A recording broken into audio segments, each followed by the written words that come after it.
સાચું કહો યાર, એ આપણા કોલેજ લાઈફના કેવો સરસ મજાના એ દિવસો હતા. એક બાજુએ એક્ઝામનું ટેન્શન હોય તો બીજી બાજુએ અસાઇનમેન્ટ સબમિટ કરવાનું પ્રેશર હોય છે, અને એવામાં 3 વર્ષ આપણા એમનેમ જ કાંઈક વીતી જાય છે.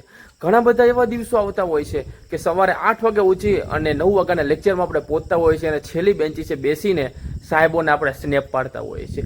આખું વર્ષ તો કંઈ કર્યું જ ના હોય, એટલે એક્ઝામની આગલી રાતે બધા મિત્રો ભેગા થઈને એક રૂમની અંદર પાસ થવાય એટલું આપણે ખાલી વાંચતા, અને બીજા દિવસે આપણે એક્ઝામ દેવા જતા, અને તો પણ આપણે સારા એવા માર્ક લઈ આવતા.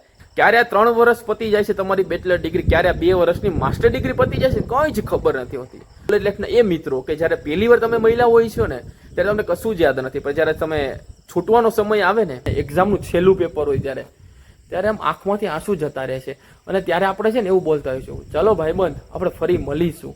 કારણ કે અત્યાર સુધી તો આપણે બધા ભેગા રહેતા હશું, હવે ફરી મળીશું, અને પછી ખબર નથી હોતી કે ક્યારે પાછા આપણે ફરી મળીશું. એમ ટેક કરો તમારા એ ભાઈબંધને કે જે તમારી જીવનની અંદર તમે આવો કંઈક પાઠ જે ભજવી ગયો.